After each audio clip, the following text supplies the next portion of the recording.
Hi, Ellen. How are you? Hello, lovely Nancy. How are you? I'm all good. I am so excited to be here. Oh, I am so happy to have you as, the author of Feeding the Hungry Ghost, Life, Faith, and What to Eat for Dinner, which was named Veg News Book of the Year. And also you have an ebook, Beans and a Handful of Magic, and the Miami flavored cookbook, Miami Vegan. That is awesome. So I kind of gave away, but tell us where you're situated.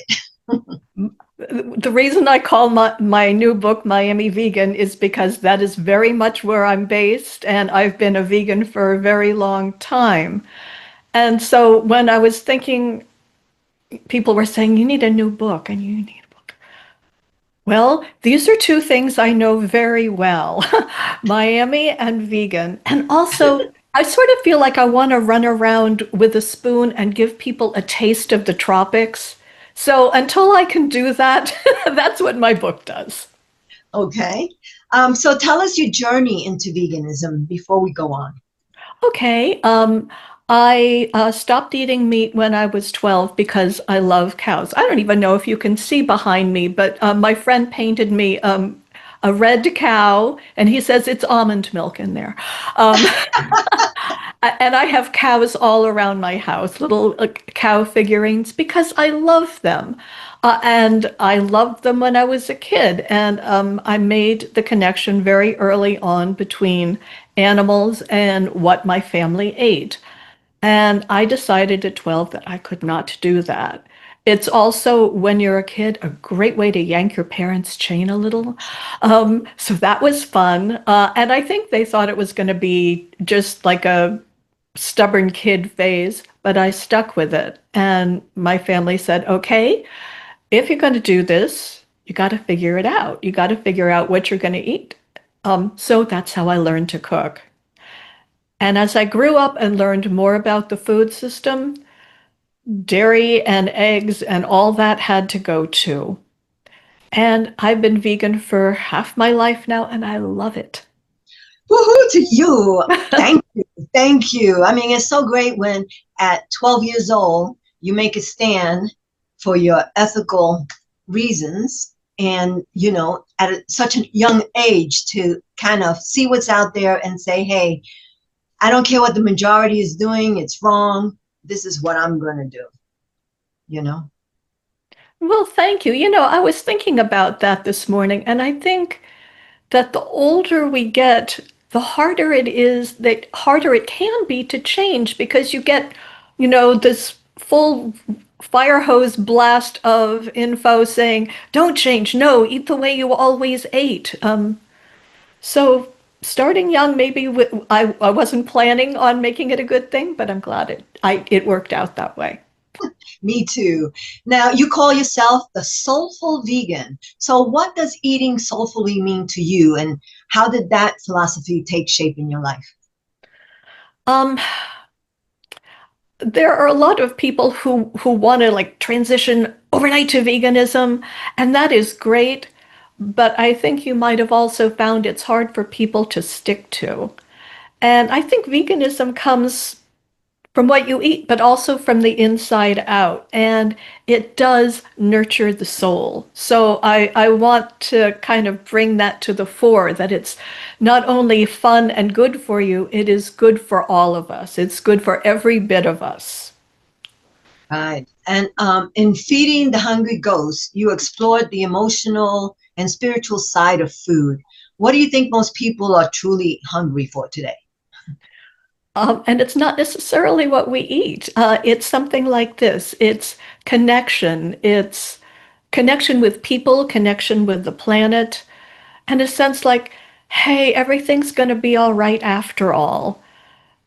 These are tough times. I don't want to lie. And we need each other, and we need to be connected in deep, soulful ways.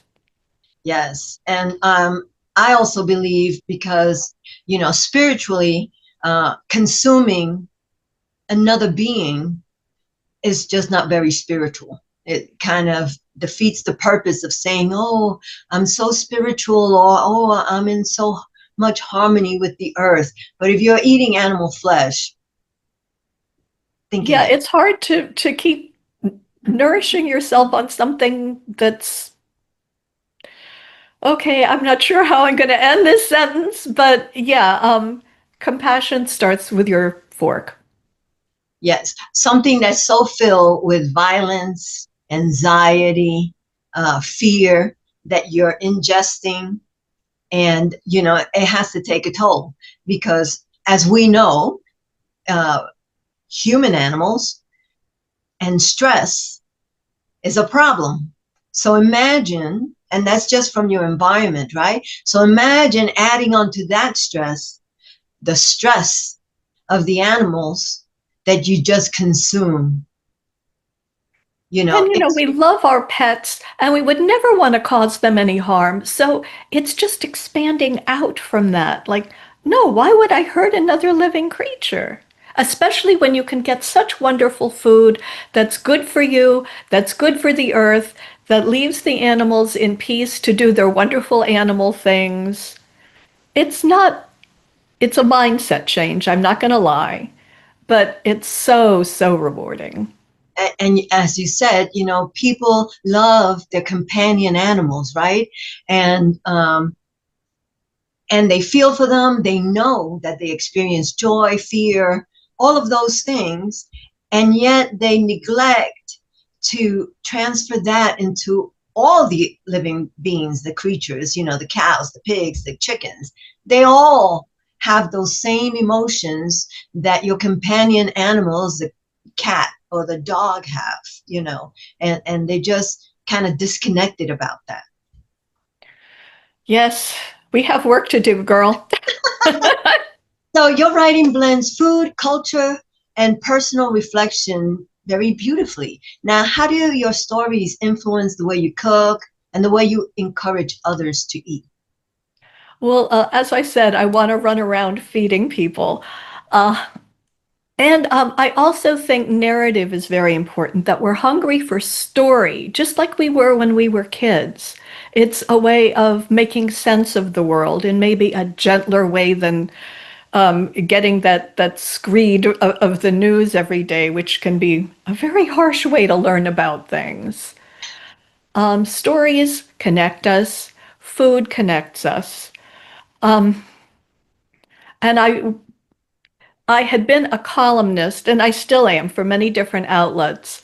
But I often found the most intriguing part of a story for me had to be left out because, they're very teeny tiny columns. There's only so many column inches.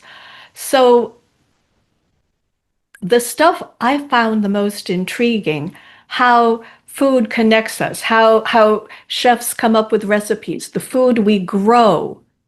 That had to be left out of the column, but it became the book. That became Feeding the Hungry Ghost, feeding us in all kinds of ways. I love that because it does. It feeds us. I mean, what we eat is then, um, how do you call it, translated into the body, either health or disease. So the better we eat, vegan, whole food, plant-based diet, the healthier we are. But not only, does it deter from heart disease and strokes and all of that, but it also helps our mind, and it helps our emotion. It And does. so it helps us, as I said before, spiritually. So really, when you eat a whole food plant-based diet, then you're feeding all parts of your body. So you're being very holistic in the way you're treating your body. The That's my title story. the title of the book came, I used to live in Tokyo when my husband and I were first married. And the first summer there, I saw people going to their local temple, and it was just a mist of incense, and they were praying, and they were also bringing bowls of food, and they were leaving them there. Bowls of oranges, bowls of rice. And I asked my downstairs neighbor, because here I was, this big clunky American, I was learning I was learning the culture. And I said, "Can you explain to me what is happening?" And she says, "Oh, Hungry Ghost festivals." I said, "What's that?" And they happen, I learned, all over Asia. Hungry ghosts are people who are, we see them every day, so clutchy and needy and frantic that they're that way even after they die. And if you have a hungry, crazy relative who has passed, you give them prayer and food offerings, and it quiets their crazies, and they're relaxed and they can go away. And the same thing works for us when you give us attention and compassion and good food. It quiets our crazies. It it stills and completes us, and we're not so hungry, hungry, hungry anymore. Oh, very interesting. Learn something new every day. Thank you. I appreciate that. I always thank whoever gives me some part of some information that I never heard of before. So thank you for that. Now, I love beans, and that's one of your greatest Oh, culinary loves. yeah. What makes them such a powerful and yet often overlooked ingredient in the vegan kitchen? Oh my goodness. How long do we have? First of all, they're the original plant-based protein. They are so, so versatile. They are culturally appropriate to every culture and cuisine. And I also think they connect us. Every culture has a bean recipe, and it's sort of like the people's food. As I don't go to the grocery store without getting shocked at food prices these days. Beans are still affordable, so they're the food for everyone. In fact, I am teaching that to a couple underprivileged groups that, okay, you need to eat well, you need to take care of yourself. This is a delicious, versatile, affordable way to do it. And beans, they have fiber, they have protein, they have all this stuff, and you have, you know, I try to eat throughout the course of the week different foods, right? So I can have, and if I'm incorporating beans, trying to incorporate beans every day, you got black beans, you got red beans, you got white beans, you got chickpeas, one of my favorites, and so on and so on. So, it's not like you're going to get bored. Right. They all have their own personalities, just like we do. There you go. That's right. Some are happy and some are, well, Some they're are a all, little more subtle. some are more in your face, but they are all so good and so healthy for you. I myself, native New Yorker, Spanish heritage, and so Mm, we grew up in rice and beans. And let me tell you that it was not ever boring to me. Still not ever boring to me.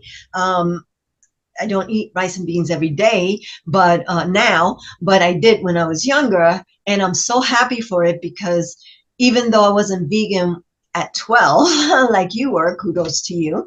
Um, it means that in my family, we always had salad for dinner. We always had rice and beans. So at least, I can say that at least we did that part, and I was not ever really a big flesh eater to begin with. So I'm also glad about that part. Although I'm oh sad that I my. that I did participate in that cruelty. You So can't undo what you did. You can only go forward, with an enlightened soul and an open heart. And I know you have that. thank you. Yeah, there's that saying that says you do as much as you can until you learn more or know better. I think it's Maya Angelou who said it. Mm, I'm paraphrasing, but anyway, do what you can until you know better. When you know better, do better. So that's how I feel. hmm But still, I'm still trying to make amends to animals. Oh, Oh, that's lovely. And I know they feel it. Mm, I sure hope so. Now, mm. as a Miami native that you are, how does the city's culture and flavor landscape your cooking and your approach to plant-based foods? Ah, well, we do have one of the things I love about Miami. It's not the traffic, which can be awful, but Miami has the reputation for glitz and bling, and I'm not saying we don't have that, but to me, what's really glamorous about Miami is what's really here. It's the mangoes right off the tree, and right now the trees are so full of blooms. So I just know it's going to be a sweet and succulent season. It is palm trees everywhere you look. It is the quality of light here, and I wanted to get all that in the book, just like how vibrant the tropics are. And wow, we have such amazing produce. Right now is it's March. It's kind of crazy. It's our growing season. I've got, I'm looking out at my backyard where I'm growing mustard greens and kale and dandelion because I love my greens. I love getting all that. Someone had a cooking class the other day and someone said, I want to look in your refrigerator. Like, I don't know. She thought she was going to catch me out. I said, sure. She said, you have a lot of greens in there. I said, I love them. And you can mix them with beans, you can mix them with rice, and you've got a whole other thing going on. Right, you can put them in soups. You can do so much with the greens. So it's awesome. Um, Tell me or tell our viewers, what is the simplest first step they can take to start their plant-based journey into health? I think you've hit on some good ones, girl. Rice and beans, because it will make you feel full. When people say, "Oh, I could never be vegan," I don't want to just eat lettuce all day. Honey, neither do I. Um, we want to feel full. We need to feel complete. We need to be energized, and these foods will help give you that. So I think basics, that's a great start. And whatever your culture is or whatever grows near you, you've got rice and beans somewhere.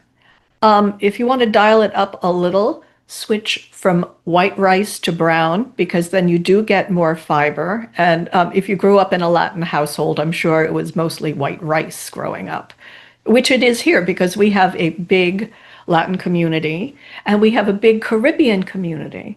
And I love that. And I try and get some of those flavors in the book too. But yeah, white rice is culturally traditional. Brown rice, just give it a try. First of all, you get more fiber, and I think it's nuttier, richer, more flavorful too. Yes, for sure. So now you do community food activism. Um, so tell me, like you've done cooking classes, and so you're. I know that I've done cooking classes at Natural Grocers, and most of the people who come to my cooking classes are not vegan. Um, they're people who want to find out how to eat healthier, Right. and what veganism is all about. Um, and I guess they like it because they've been coming for years now. So but the thing is, like, I'll do tabling and if I have tastings and stuff, and it's just always amazing how somebody, you give them a taste, like you said, going around with a spoon, you give them a taste and they're like, that's vegan? And I think that, when people talk about veganism in movies and on TV series or on radio, let's say, because they don't know, they mock the taste of vegan or whole food plant-based food erroneously. And that's one thing that I think we need to stop. But for me, it's been the opposite. When people taste my food, they like it, they want to learn more, they want to stay connected. Has that been your experience? Yes, it has. There's every good reason to go vegan. There's loving animals. There's compassion in general. There's personal health, which is a big driver for a lot of people I teach. And there is climate change, which living in Miami, we face every day. I guess everywhere is kind of dealing with that now. But I have also found that it can be hard for people to stick with. So you need great food there too. Yes.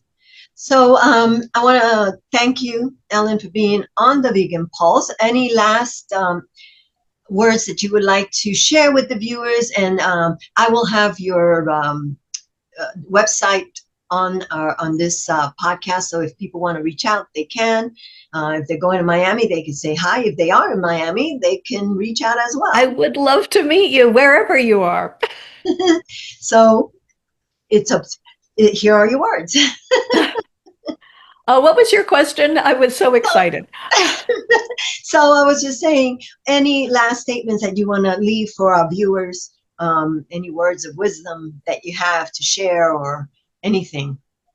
I know every vegan is a big-hearted person who's putting their love out into the world, but make sure you get some of that love back. Take good care of yourself. We need to nourish ourselves all over. So, wishing you lots of self-care, lots of delicious food, and an amazing vegan journey. Thank you. Take care. Thank you so much. Bye-bye.